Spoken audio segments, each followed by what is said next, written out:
डगरवा की सरजमीन को सलाम करता हूँ, आपकी मौजूदगी को सलाम करता हूँ, जो सुबह सुबह अपनी नींद कुर्बान करके जल्दी जल्दी भाग के आए।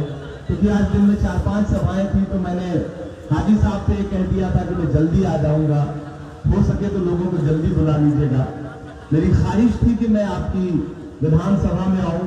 रात में प्रोग्राम थोड़ा इधर उधर हो रहा था, आना मुश्किल लग रहा था, लेकिन हाजी साहब का जलवा इतना है कि इनके लिए तेजस्वी यादव जी का मुझे रात में फोन आया और उन्होंने कहा इमरान भाई मैं कल होके वहां आया हूं, आपका जाना जरूरी है, आप भी हो करके आइए ताकि हमारा प्रत्याशी जीत के आए, और जीत के आए तो हम उसके लिए तो थाने तक पहुंचे। बायसी वालों, मेरा नाम इमरान प्रतापगढ़ में है, मैंने बायसी में घर ले लिया, तो इसलिए मैं आपके लिए बाहरी नहीं हूं, मैं आपके लिए कहीं दूर से नहीं आया, मैं आपसे 2-3 छोटी छोटी बातें करने आया हूं, कुछ संजीदा बातें। यहाँ तमाम ऐसे नौजवान दोस्त खड़े हैं, थोड़ी देर रिकॉर्डिंग हो रही है तो रिकॉर्डिंग भी करने दीजिए, हट जाएंगे, फोटो खींच के हट जाए। आ जाओ, तुम इधर आ जाओ, शिव कुमार जी इधर आ जाइए, पीछे वाले कोई भी हमारे और अपने बीच में कोई दीवार बर्दाश्त नहीं कर पा रहे हैं, जो इनसे हाजी साहब आपके पुराने साथी हैं, पुराने विधायक हैं, किसी के लिए रिश्ते में चाचा लगते होंगे, किसी के रिश्ते में भाई लगते होंगे, तमाम बच्चे ऐसे हैं जिनके लिए वालिद की तरह होंगे, तमाम ऐसे नौजवान हैं जिनके लिए भाई होंगे। उनके लिए बड़ी लंबी प्लानिंग की गई है कि किस तरह से उन्हें हराया जा सके। मैं 2-3 छोटी छोटी बातें कह रहा हूं। यहां पे एक पार्टी आकर के जो चुनाव लड़ रही है, जो हैदराबाद से आई है, वो आपको पता है कि किसके गठबंधन में चुनाव लड़ रही है? मायावती के गठबंधन में। बिहार में उनका गठबंधन किससे है? मायावती से। और वो किसको किसको मुख्यमंत्री बनाने के लिए लड़ रहे हैं आपको पता है? उपेंद्र कुशवाहा को। अब 1 मिनट के लिए मायावती जी को जरा सुनिए।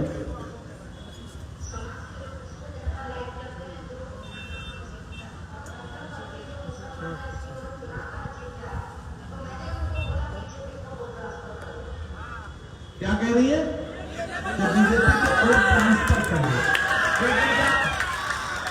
एक मायावती जी का कल का बयान पर 4 दिन पहले का सुनिए। के लिए बीजेपी किसी भी विरोधी पार्टी के उम्मीदवार को अपना वोट चुना देना। देखिए, ये बहुत सिंपल बातें आपको बता रहा हूं। बस होता क्या है कि ओवैसी साहब आते हैं आपके सामने, जज्बाती बातें कर देते हैं और मेरे नौजवान दोस्त नारे तकबीर अल्लाह बोलकर लगाने लगते हैं। मैं आपके जज्बे की भी कदर करता हूं, आप नौजवान साथी हैं, आप जो भी करते हैं मैं जानता हूं आपके अंदर दिल में जो है वो कौम है, आप चाहते हैं कौम की भलाई हो, कौम की अच्छाई हो, लेकिन आपको ये समझना पड़ेगा कि आपके सामने झूठ कितना बोला जा रहा है। और उस झूठ पे जरा 1 मिनट आपका और वक्त लूंगा। मैं बता रहा हूं कि सरापा फरिश्ता जैसे लगने वाले लोग आकर के किस तरह से सियासी झूठ बोलते हैं, जरा सुनिएगा। किसी डॉक्टर ने आवाज लगाई कि क्या किसी का +2 और पॉजिटिव है, तो मैंने कहा मेरा है, तो बोले आइए मेरे साथ आप खून दीजिए। अल्लाह गवाह है कि मैंने उस दिन 1 नहीं बल्कि 15 बॉटल खून दिया। कितना खून दिया? 15 बॉटल। किसी भी डॉक्टर से पता करवा लीजिए। अगर ऐलान कह रहा हूं, चैलेंज के साथ कह रहा हूं, दुनिया का कोई भी डॉक्टर किसी भी हट्टे कट्टे तंदुरुस्त इंसान से भी 1 बोतल के बाद दूसरा बोतल खून लेने को तैयार नहीं हो सकता, मेडिकल कहता है। 15 बोतल खून तो इंसान के शरीर में होता ही नहीं, पानी ज्यादा होता है इंसान की बॉडी में, लेकिन हजरत अल्लाह को गवाह बना के क्या कह रहे हैं कि मैंने 15 बोतल खून दिया, और उसमें आगे यह भी कह रहे हैं कि मैं हर बोतल खून निकालने के बाद लेकर के दौड़ के मरीज के पास जाता था। मैंने पूरा नहीं सुनाया। पिछले 4 दिन से मुझे पूरी सोशल मीडिया टीम लगा दी गई और गालियां दिलवाई जा रही, मां बहन की गालियां। अल्लाह रसूल के नाम पर वोट मांगने वाले लोग, उनका दूसरा चेहरा यह है कि सोशल मीडिया पर जो भी उनके खिलाफ उनसे सवाल करेगा उसको मां बहन की गालियां दिलवाएंगे। कौन सी सियासत है ये? आप अपनी सियासत कर रहे हो, मैं अपनी सियासत कर रहा हूं। मैं जिस पार्टी में हूं उस पार्टी की हिमायत में खड़ा हूं, तो क्या उस पार्टी की हिमायत करना दलाली और गद्दारी है? आप मुझे बताइए। 3 दिन पहले अख्तरुल ईमान साहब ने अपने फेसबुक पेज पर मेरे एक वीडियो डाल के लिखा कि इमरान तुम कांग्रेस के दलाल हो। आप मुझे बताइए, अगर मैं कांग्रेस पार्टी में हूं तो क्या मैं दलाल हूं? और अगर मैं कांग्रेस पार्टी की हिमायत करने की वजह से दलाल हूं तो अख्तरुल ईमान साहब, पहले तो आप लालू जी का हाथ पकड़ के चलते थे, उनकी पार्टी से विधायक थे आप, इसका मतलब लालू जी के दलाल थे। उसके बाद जब लालू जी की पार्टी छोड़ी तो आपने नीतीश कुमार का दामन पकड़ लिया और मौलाना असरारुल हक जैसे इंसान के खिलाफ आप टिकट लेकर के आए, बीच में चुनाव छोड़ के भाग गए और फिर उधर हैदराबाद से पैकेज ज्यादा बड़ा मिलने लगा तो आप उनके साथ हो गए। कौन सी सियासत कर रहे हैं? मैं तो असदुद्दीन ओवैसी साहब से ये कहता हूं कि असद साहब, आप पूरे सीमांचल में घूम के कह रहे हैं ये बातें। आज मैं बहुत जज्बाती होकर नहीं कह रहा हूं, मैं बहुत समझदारी से कह रहा हूं कि वो यहाँ घूम के कह रहे हैं ना कि भाजपा से निजात दिलाएंगे, फासिस्ट ताकतों से निजात दिलाएंगे, यही कह रहे हैं ना। मैं मोदी के खिलाफ खड़ा हूं, यही कह रहे हैं ना। मैं मोदी को हटाना चाहता हूं। कैसे हटाएंगे? असदुद्दीन ओवैसी साहब, आप जिस हैदराबाद से आते हैं, आपका दारुस्सलाम जिस जगह पर मौजूद है वहां का विधायक भाजपा का है। पहले उस राजा सिंह को हटा लीजिए, फिर यहां आकर के बड़ी बड़ी बातें करिए। पता कर लीजिएगा, ये वीडियो सोशल मीडिया पर और भेज भी दीजिएगा।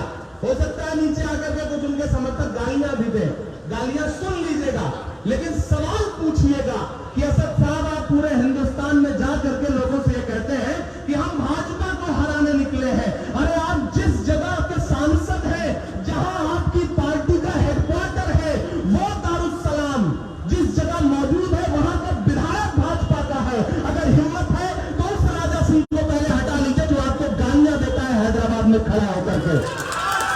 उसको पलट के आप गाली नहीं दिलवा सकते, क्योंकि जानते हैं दोनों का खेल, सांप और छछूदर का खेल ही ऐसा होता है। वो भाजपा को गाली देंगे, भाजपा उनको गाली देगी। 2014 से पहले बासी वालों, पढ़े लिखे लोग बैठे हैं, बुजुर्ग बैठे हैं, वो बुजुर्ग भी बैठे हैं जिनकी पेशानी की झुर्रियों ने आजादी के समय बंटवारे का दर्द भी महसूस किया। मुझे बताओ, एक नजीर बता दो कि 2014 में मोदी की हुकूमत आने से पहले इस तरह से गाय के नाम पर सड़क पर किसी भी मुसलमान का कत्ल कर दिया जाता रहा हुआ है कभी? मुझे बताओ। कमियां हर हुकूमत में होती हैं, गलतियां कांग्रेस से भी हुई होंगी, गलतियां आरजेडी से भी हुई होंगी, कोई दूध का धुला नहीं। लेकिन यह कहना कि कांग्रेस से अच्छी बीजेपी है, बीजेपी से खराब कांग्रेस है, यह कहां तक की इंसाफी है? कल तेजस्वी जी ने कोचाधामन में एक अच्छी बात कही। उन्होंने कहा कि जो लोग बाहर से आए हैं, हम तो ऑलरेडी यहां पर भाजपा और नीतीश से लड़ रहे हैं, हमें यह लगा था कि वो आएंगे, हमारा सहयोग करेंगे, लेकिन वो तो बीजेपी के पाले में खड़े हो गए हैं और हालत यह है कि हमें हराने की पूरी कवायद कर रहे हैं। मेरे भाई, 2 बातें समझ लो।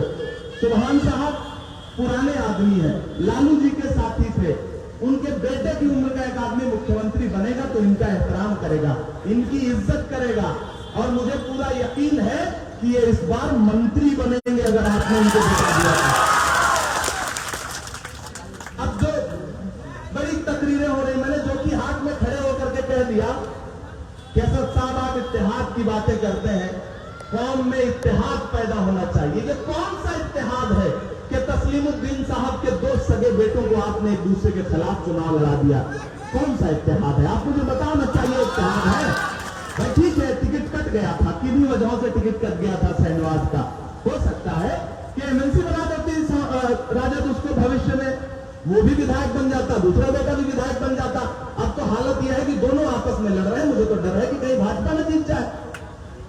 तो कोशिश तो वही चल रही है ना। मैं उत्तर प्रदेश से आया, मेरे उत्तर प्रदेश में भी गए थे, 36 सीट पे चुनाव लड़ा। ओवैसी साहब की पार्टी ने 36 सीट पे चुनाव लड़ा, और 36 सीट पे जिस भी जिले में चले गए और हरा हरा झंडा लगा के नारे तकबीर अल्लाह अकबर लगा के सियासी जलसे को मजहबी जलसा बना दिया, वहां से बीजेपी क्लीन स्वीप करके जीत गई। और उसके बाद उत्तर प्रदेश में एनआरसी के आंदोलन में 21 नौजवान मारे गए, जो असद साहब संभल में खड़े होकर के कहते थे कि मेरा कैंडिडेट लड़ रहा है, जिस दिन जरूरत पड़ेगी मुझे आवाज देना, हैदराबाद से दौड़ के आऊंगा। उसी संभल में जहां पूरे उत्तर प्रदेश में को मिला था, जीता वो भी नहीं था, लेकिन सबसे ज्यादा वोट मिला था। उसी संभल में पुलिस ने नौजवानों के सीनों पे सीधे गोलियां मारी, 3 लाशें बिछी। असदुद्दीन ओवैसी साहब झांकने नहीं आए, झांकने 21 नौजवानों की लाशें बिछी। एक के साथ भी अगर असदुद्दीन ओवैसी साहब एक की मां के भी आंसू पोंछते हुए अपनी तस्वीर दिखा दे तो मैं सियासत छोड़ दूंगा। चैलेंज के साथ ये बात कर रहा हूं। बायसी वालों, इस खेल को समझो। 2013 में एक तकरीर वायरल होती है निर्मल से, तुम 100 करोड़ हो, हम 15 करोड़ है, 15 मिनट के लिए पुलिस हटा लो।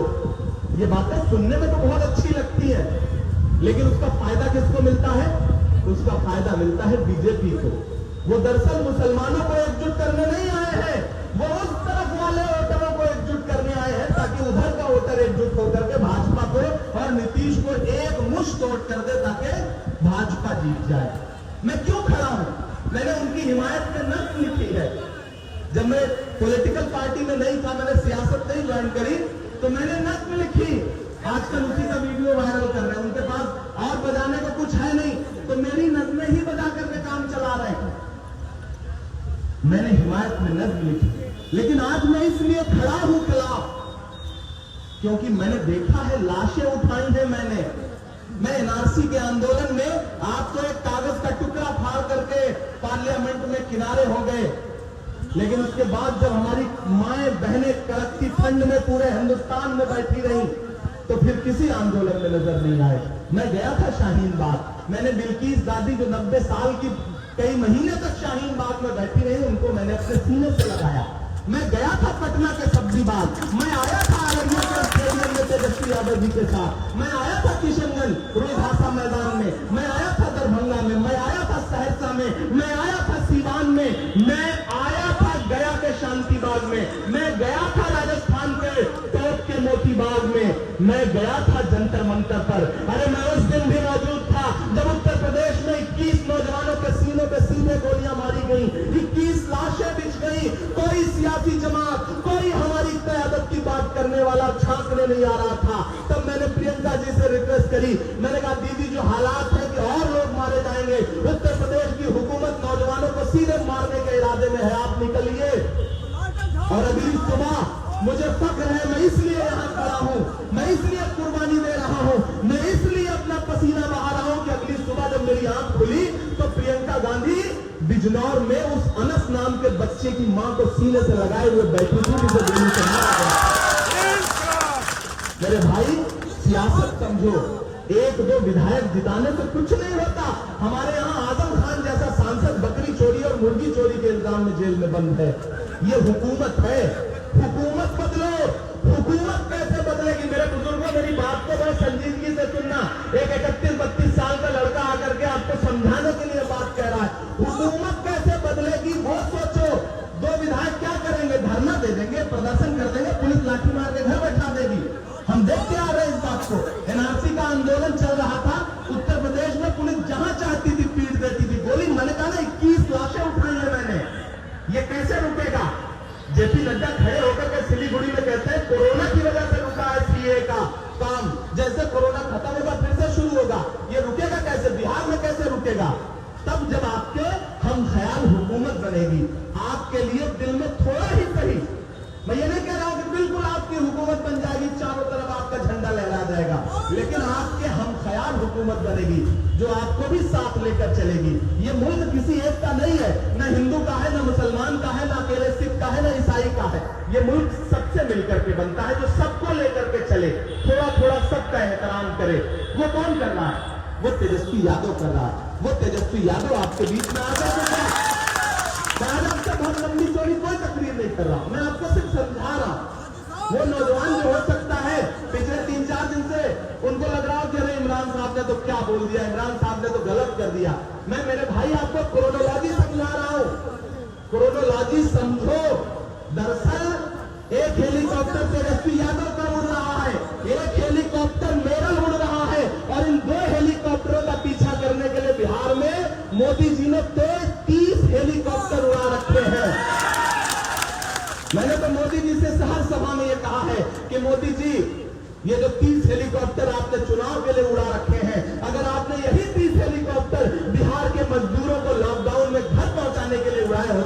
पैदल न चलने की। लेकिन साफ ये बात आपको और समझनी पड़ेगी कि जिन 30 हेलीकॉप्टरों के अलावा भी 2-3 हेलीकॉप्टर इस बिहार में उड़ रहे हैं, दरअसल उनमें तेल मोदी जी ही भरवा रहे हैं। ये ऐसी सच्चाई है जो आज आपकी समझ में नहीं आ रही होगी, लेकिन जैसे जैसे वक्त बीतता जाएगा आपको ये बात समझ में आती जाएगी। कहते हैं हुकूमत आ जाएगी तो क्या हो जाएगा। जब जज्बात में आते हैं ना हजरत, तो कहते हैं हुकूमत होगी तो क्या हो जाएगा। यहां आकर के कह रहे हैं, मैंने सुना कि यहां पे यादव 14% है लेकिन उनके 56 मिले हैं, मुसलमान 18% है लेकिन उसके 23 मिले हैं। यही कह रहे हैं आजकल तकरीर में। सुनने में कान को बड़ा अच्छा लगता है, परसेंटेज वाला जो खेल है ये बड़ा अच्छा लगता है। लेकिन मैं पूछता हूं असद साहब कि आप जिस हैदराबाद में यानी कि जिस तेलंगाना से आते हैं, आपकी पार्टी 50 साल पुरानी है। मेरे एक सवाल का बड़ी मोहब्बत से जवाब दे दीजिए कि आज तक वहां पर आप 7 एमएलए के अलावा 8वां एमएलए क्यों नहीं जितवा पाए। पहले वहां हुकूमत बना लीजिए, पहले वहां आगे बढ़ जाइए, बिहार के लोगों को आगे बाद में समझाइएगा। और आप अगर ये कहते हैं कि यहाँ 14% यादव है और 56 एमएलए हैं और यहाँ पर 17% मुसलमान है और उसके सिर्फ 23 एमएलए हैं, तो मैं आपसे सवाल पूछता हूं कि उसी तेलंगाना में 10% रेड्डी बिरादरी है। रेड्डी एक बिरादरी होती है, रेड्डी बिरादरी 10% है लेकिन उसके 36 एमएलए हैं और उसमें से 36 नहीं बल्कि 38% मिनिस्टर हैं। मुसलमान वहां पर 17-18% है लेकिन उसके सिर्फ 8 एमएलए हैं। आप जवाब दीजिए ना क्यों है। आप वहां बनवाइए ना पहले जहां आप मजबूत हैं, जहां आपके हाथ में सब कुछ है, जहां आप कहते हैं कि मेरा दोस्त केसीआर वहां पे मुख्यमंत्री है। यही कहते हैं ना कि मेरा दोस्त केसीआर वहां पर मुख्यमंत्री है। तो मैं पूछना चाहता हूं कि असद साहब अगर केसीआर आपका दोस्त है, तेलंगाना का चीफ मिनिस्टर आपका दोस्त है, तो मेरे एक सवाल का मोहब्बत से जवाब दे दीजिए कि जिस पार्लियामेंट में खड़े होकर के आप सीए का बिल फाड़ रहे थे, पूरे देश के मुसलमानों ने बड़ी ताली बजाई थी उस पर, अच्छा लगा था सबको। मैं आपसे बस एक सवाल पूछता हूं कि जिस पार्लियामेंट में खड़े होकर के आप सीए का बिल फाड़ रहे थे, उसी पार्लियामेंट में आपके दोस्त केसीआर की पार्टी के जितने भी मेंबर आप पार्लियामेंट थे, वो उसी बिल पर भाजपा का साथ दे रहे थे। आपने रोका क्यों नहीं। यहां घूम घूम के कहते हैं कि कांग्रेस का एमएलए जीत जाएगा तो भाजपा में चला जाएगा, आरजेडी का एमएलए जीत जाएगा तो भाजपा में चला जाएगा। हाँ, गद्दार हर जगह होते हैं, 2-4 एमएलए चले भी जाएंगे तो हम उनके खिलाफ लड़ेंगे। ये बिहार है, यहां नहीं जाएंगे। चले जा रहे हैं, कर्नाटक में बहुत पैसा दिया गया, मध्य प्रदेश में बहुत पैसा दिया गया, चले गए 2-4-10 गद्दार, निकल गए तो निकल गए।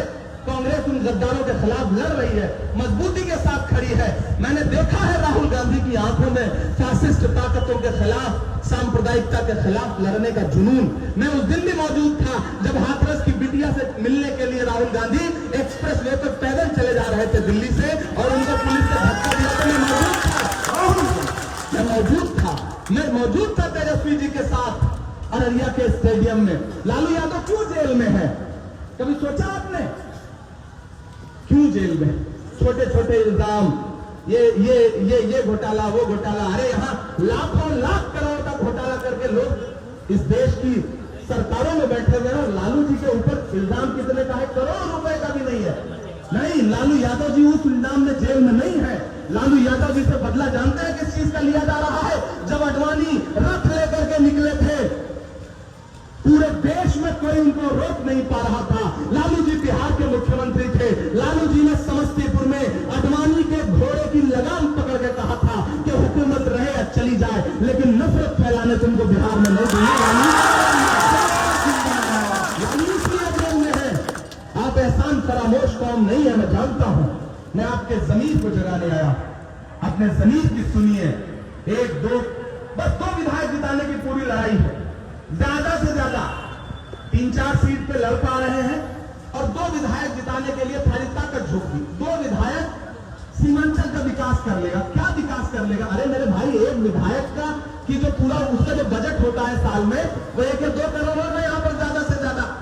अरे 2 करोड़ रुपए में आधा किलोमीटर सड़क नहीं बनती है। सीमांचल के डेवलपमेंट के लिए पैकेज चाहिए। मेरी तेजस्वी जी से बात हुई है, मैं तेज प्रताप की सभा में था उस दिन, तेजस्वी जी भी थे। मैंने कहा बताइए मुझे अब सीमांचल जाना है, अब सीमांचल के लिए क्या करेंगे। तो तेजस्वी जी ने मुझसे कहा कि इमरान भाई, हमने फैसला किया है कि हम सीमांचल विकास आयोग बनाने जा रहे हैं। अरे मोदी को हटाने का बीड़ा उठाया, दिन प्रतिदिन मोदी और मजबूत होता चला जा रहा है आपकी तकलीफों की ही वजह से। मोदी को कौन हटा सकता है? मोदी को राहुल गांधी हटाएंगे, नीतीश और सुशील मोदी की जोड़ी को कौन हटा सकता है? तेजस्वी यादव हटाएंगे। तो समझदारी से वोट करिए। एक भी वोट अगर बंट गया, एक भी बच्चा छूटा, सुरक्षा चक्र टूटा, जो पोलियो ड्रॉप वाले नारा लगाते हैं, बिल्कुल उसी तरह से वोट करना है। हाजी सुभान साहब को जिताइए। अगर आपने इनको जिता दिया, बाकी आप किसी को जिताने के फिराक में रहेंगे तो वो बहुत होगा तो विधायक बन जाएगा। सीधे एक मंत्री आपके सामने खड़ा है, 10 तारीख को मंत्री और मंत्री बन जाए तो हनक में काम हो जाएगा यार, हनक में डेवलपमेंट हो जाएगा। धर्म होता है, मंत्री का एक धर्म होता है। अल्लाह ने चाहा तो ये मंत्री बनेंगे, तेजस्वी यादव मुख्यमंत्री बनेंगे। मैं आपसे गुजारिश करने आया हूं, एक बार इनको जिताइए। मैं आपके लिए बाहरी नहीं हूं, मेरा 22 में घर है। और अगर हाजी सुभान साहब काम नहीं करेंगे तो मैं आपसे कह रहा हूं कि मैं आपका बेटा हूं, मैं आपका भाई हूं। आना मेरे पास, मैं आता रहूंगा 22। आना मेरे पास और मेरा गिरबान पकड़ के कहना कि इमरान तुम्हारे कहने पे वोट दिया था, हाजी साहब मेरा काम नहीं कर रहे हैं। मैं इनका हाथ पकड़ लूंगा और इनसे कहूंगा कि आपको काम करना पड़ेगा। यहां अगर बड़ी बड़ी बातें की जा रही है, बड़ा पर्द लाया जा रहा है, तालीम के लिए बड़ी बड़ी बात है। जो अपने मेडिकल कॉलेज में 1 करोड़ रुपए से ज्यादा डोनेशन लेते हैं एक एडमिशन का, वो यहां आकर के तालीम पे लेक्चर दे रहे हैं। मैं वादा कर रहा हूं आपसे, और हाजी साहब मैं आपकी तरफ से ऐलान कर रहा हूं, मैं आज इसीलिए इस सभा में आया कि मुझे आपसे ये ऐलान करवाना है। कुछ करिएगा या ना करिएगा, लेकिन एक काम का मुझसे वादा करिए कि अगर आप यहां से फिर से विधायक बनते हैं, सरकार बनती है, मंत्री बनते हैं, तो आप कुछ और करें ना करें, लेकिन डगरवा के लिए एक इंटर कॉलेज और डिग्री कॉलेज आप बनाएंगे। इसका वादा कर रहे हैं मुझसे, वादा कर रहे हैं मुझसे कि मेरा वादा है। आप जिताइए, इंशाल्लाह उस डिग्री कॉलेज, उस इंटर कॉलेज की नींव रखने के लिए मैं आऊंगा। मैं अपने हाथ से इंशाल्लाह उसकी नींव रखूंगा।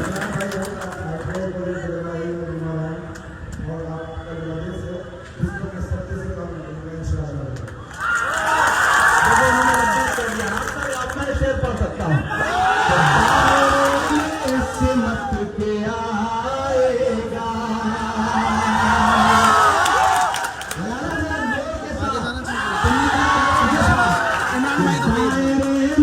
सिमत के आएगा, हर रवायत से हट के आएगा। आंधियों को जरा खबर कर दो, आंधियों को जरा खबर कर दो, शेर वापस पलट के, शेर वापस पलट के आएगा। ये आपके घर के हैं, कई बार से विधायक हैं, पिछली बार से तो 3 बार से लगातार से है। हो सकता है कुछ एक आध चीज तो मनमुटाव भी हो सकता है, कभी इनका पीए आपका फोन न उठा पाया हो तो आपके दिल में खलिश भी हो, नाराजगी भी हो, लेकिन मैं इनकी तरफ से माफी चाहता हूं। अगर आपके दिल में कोई मलाल है तो उसे निकाल दीजिए, क्योंकि ये लड़ाई बहुत बड़ी है, और जब लड़ाई बड़ी होती है तो छोटी छोटी चीजों की कुर्बानी देनी पड़ती है, अपनी अना की कुर्बानी देनी पड़ती है। मैं भी गालियां सुनता हुआ बिहार में लगातार लोगों के बीच में जाकर कह रहा हूं कि एकजुट हो जाओ, ये हुकूमत उखाड़ने का वक्त है। ये 1-2 विधायक से हुकूमत नहीं उखड़ेगी, उखड़ेगी तब जब हिंदू, मुसलमान, सिख, ईसाई मिलकर जिसे वोट दे रहे हैं वही उखाड़ सकते हैं। वो हाजी सुभान साहब को वो वोट मिल रहा है, वो तेजस्वी यादव के पीछे पूरा बिहार लामबंद है, पूरा नौजवान लामबंद है। मैं पूरा बिहार में घूम के देख रहा हूं, ये जब तेजस्वी यादव माइक पर खड़ा होकर के ऐलान करता है कि मैं पहली कलम से 10 लाख सरकारी नौकरियां दूंगा नौजवानों को, तो गलगला उठता है, एक जोश उठता है लोगों में। तो मेरे भाई तैयार हो जाइए। अमौर के 3 बच्चे जो कल किसी सभा से लौटते हुए एक्सीडेंट में उनका इंतकाल हुआ है, मैं उनको दिल की गहराइयों से खराज अकीदत पेश करता हूं, और इंशाल्लाह चुनाव बाद एक दिन मैं उन परिवारों से मिलने के लिए भी जाऊंगा। ये मेरी कोशिश है। अल्लाह उन परिवारों को सब्र दे। और वो बच्चे एक रैली से लौट रहे थे और उनका इंतकाल हो गया। पूरे इलाके में जितने महागठबंधन के प्रत्याशी हैं, बस ये सोच के आपको जाना है कि जो बटन दबानी है वो देखना ही नहीं है कि विधायक किसे चुनने जा रहे हैं। ये देखना है कि हम तेजस्वी यादव को मुख्यमंत्री बनाने के लिए वोट करना है। ये ऐसा दिल में लाइए। अगली सभा के लिए निकलना है, इसलिए आपसे विदा लूंगा। अच्छा ठीक है, दिल्ली को आऊंगा तो आप जाने भी नहीं देंगे। और क्योंकि मैं घर का बेटा हूँ, अब आपके तो जा भी नहीं सकता हूँ।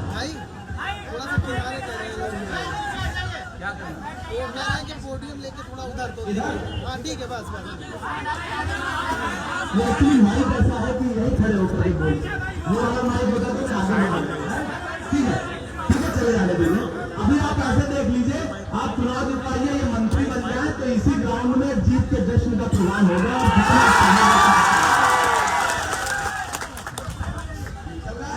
हाँ ये थोड़ा बेहतर चल रहा है।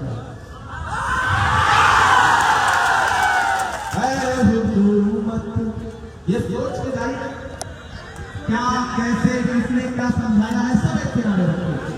नीतीश का एक जुमला याद रखिए, जब लॉकडाउन में आपको मार मार के भगाया जा रहा था बिहार से, दिल्ली से, और आप पैदल चले आ रहे थे 1200 किलोमीटर, 1300 किलोमीटर आपके पैर में खाने पड़ गए।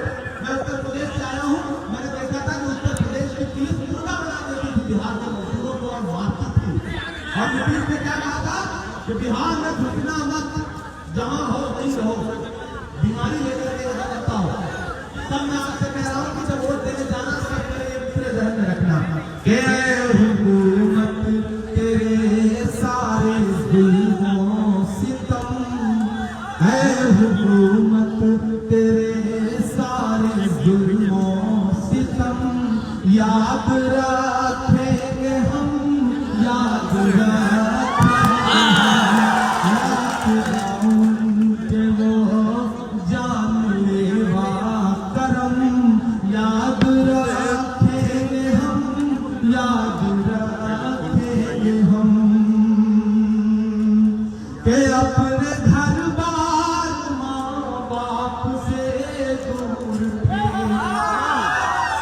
जुर्म ये था बिहारी थे मजदूर थे, जुर्म ये था बिहारी थे मजदूर थे, पेट खाली था और भूख से चूर थे, फिर भी पैदल भी चलने को मजबूर थे, दिल में थी बेबसी आंसू से नम, याद रखेंगे हम, याद रखेंगे हम, ऐ हुकूमत तेरे सारे जुल्मों सितम, याद रखेंगे हम, याद रखेंगे हम।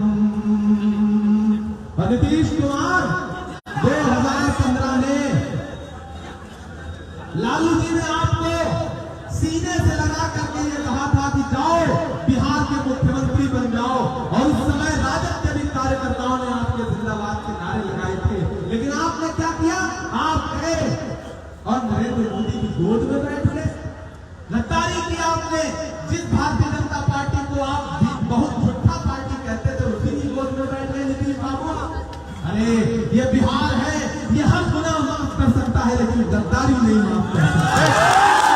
तमिलनाडु में दूसरे पाता है, तैयार रहिएगा कि 15 सालों का बदला लिया जाएगा। ऐसे काम नहीं चलेगा, मुझे जोश दिखना चाहिए। 15 सालों का बदला लिया जाएगा।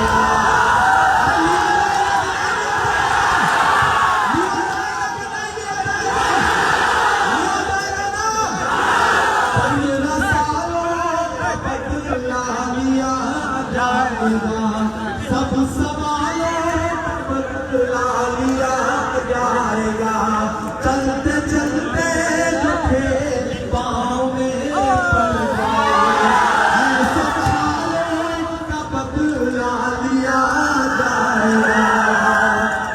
नरेंद्र मोदी जी देखना तोड़ देंगे तुम्हारा, याद रखोगे तुम, याद रखोगे तेरे सारे जुल्मों से उठाइए एक हाथ हादी सुभाष के लिए, एक भी हाथ नीचे नहीं रहना चाहिए। उधर से भी है, जिता रहे हो ना, जिता रहे हो ना, जिता रहे हो ना। अल्लाह की जीत होगी। ये मंत्री